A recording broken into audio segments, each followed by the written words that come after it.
Okay student, now we are going to solve the question number 2 of exercise 2.1. The statement of question number 2 is convert the following fraction into the decimal fraction.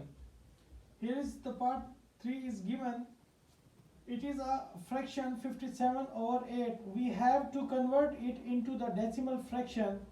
In solution, we will write the fraction 57 over 8 as it is, and if we divide 57 by 8, we will have the answer 7.125.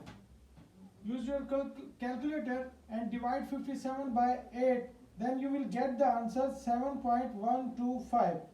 So in this way we have converted this fraction into the decimal fraction. A decimal fraction is that fraction in which a decimal point occurs. So it is a p over q form, so we divided it and convert it into the decimal fraction. So the decimal fraction's answer is 7.125. So in question number 2, all the given fractions can be converted into the decimal fraction by dividing the numerator by denominator. You will get the answer into the decimal fractions. So all remaining parts of question number 2 which are given in your smart syllabus are your homework. You have to convert the given fractions into the decimal fraction by using your calculator or by dividing the 57 by 8 manually or physically. So it is the answer of 57 over 8.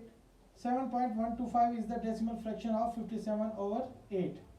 Okay student, now we are going to solve the question number 4. The statement of question number 4 is represent the following on number line. Here is a fraction given. We have to represent it on a number line. As we know that a straight line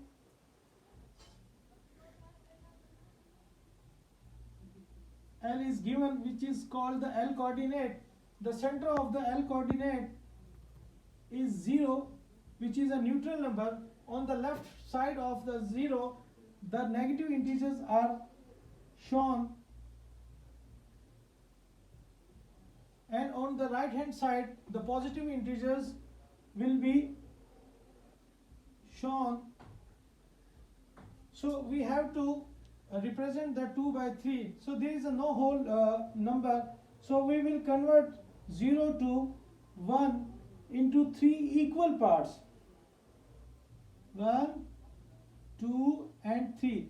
These are the 3 equal parts of the 0 to 1. This fraction we have made the 3 total parts.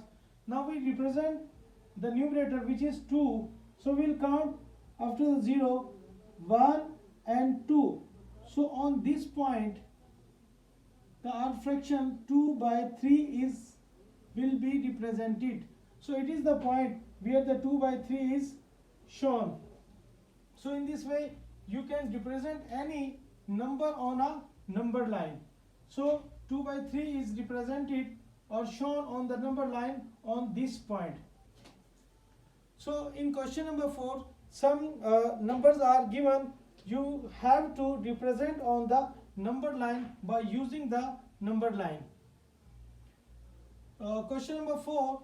Now we are going to solve the question number 6, in which we are going to express the following recurring decimal as the rational number p over q, where p, q are integers and q is not equal to 0.